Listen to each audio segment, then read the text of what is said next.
और ये बच्चों आज हम पूर्णांकों पर चर्चा करेंगे, लेकिन पूर्णांकों पर चर्चा करने से पहले हम थोड़ी चर्चा करेंगे प्राकृत संख्याओं और पूर्ण संख्याओं पर, जो कि आप पिछली कक्षा में भी पढ़ चुके हैं और मेरे पिछले वीडियो में भी देख चुके हैं। लेकिन अगर आपने वो वीडियो नहीं देखा है तो मैं इस वीडियो के डिस्क्रिप्शन में उसका लिंक भी दे दूँगा, आप वो देख लें और समझ लें कि क्या प्राकृत संख्याएं होती हैं और क्या पूर्ण संख्याएं होती हैं। फिर भी देखिए आपके सामने संख्या रेखा है, पहली संख्या रेखा जिस पर संख्याएं अंकित की गई हैं 1 2 3 4 5 और इस प्रकार आगे और भी संख्याएं अंकित कर सकते हैं। ये संख्याएं प्राकृत संख्याएं हैं, इसलिए इस संख्या रेखा के सामने मैंने लिखा है प्राकृत संख्याएं।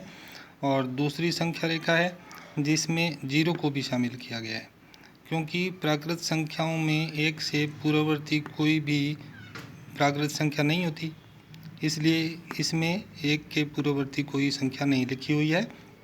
लेकिन एक के पूर्ववर्ती संख्या के रूप में हम जीरो को शामिल करते हैं, अर्थात शून्य को शामिल करते हैं, और शून्य शामिल करने पर यह समूह पूर्ण संख्याओं का समूह बन जाता है, जो कि यहाँ आपके सामने प्रदर्शित है। पूर्ण संख्याएं यहाँ लिखा हुआ भी है। अब हम जानेंगे पूर्णांकों के बारे में। इसके लिए देखिए आपके सामने एक तीसरी संख्या रेखा और मैं प्रदर्शित कर रहा हूँ, और इस संख्या रेखा पर भी आप देख रहे हैं कि पूर्ण संख्याएं ही अंकित की गई हैं। जिस प्रकार एक की पूर्ववर्ती कोई प्राकृत संख्या नहीं होती, उसी प्रकार जीरो की पूर्ववर्ती कोई पूर्ण संख्या नहीं होती।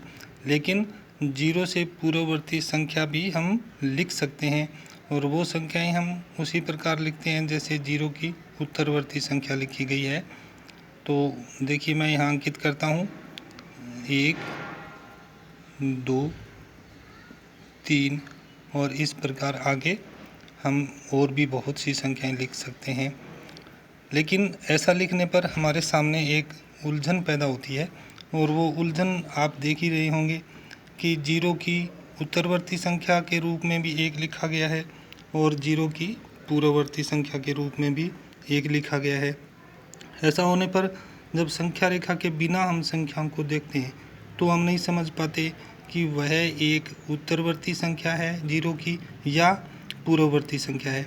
और इस समस्या को सुलझाने के लिए हम उत्तरवर्ती संख्या की तरह जैसे हमने पूर्ववर्ती संख्या लिखी है, उन पूर्ववर्ती संख्याओं के साथ एक चिन्ह लगा देते हैं, और वो चिन्ह है ऋणात्मक का चिन्ह। ऋण का चिन्ह होता है ये, और इससे संख्या ऋणात्मक हो जाती है। अब हम इसे बोलते हैं ऋणात्मक 1। तो जीरो की पूर्ववर्ती संख्या हुई ऋणात्मक 1, और ऋणात्मक 1 की पूर्ववर्ती संख्या होगी ऋणात्मक 2। इन सब संख्याओं के साथ हम ऋण का चिन्ह लगाएंगे। तो अब आप समझ गए होंगे कि अगर पूर्ण संख्याओं के समूह के साथ ऋणात्मक संख्याओं को शामिल कर दिया जाए तो वो जो समूह बनता है वह पूर्णांकों का समूह होता है। इसलिए हमने यहाँ पर लिखा है पूर्णांक।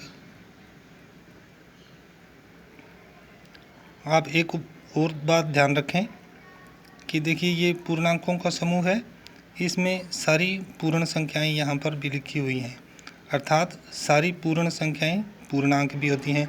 उसी प्रकार सारी प्राकृत संख्याएं भी पूर्णांक होती हैं। लेकिन कुछ ऐसी संख्याएं होती हैं जो पूर्णांक तो होती हैं, लेकिन वो ना तो पूर्ण संख्या होती है और ना ही प्राकृत संख्या होती है, और वो संख्याएं होती हैं ऋणात्मक संख्याएं। तो एक बार फिर ध्यान दे लें कि अगर पूर्ण संख्याओं के समूह में ऋणात्मक संख्याओं को भी शामिल कर लिया जाए तो वह समूह पूर्णांकों का समूह होता है।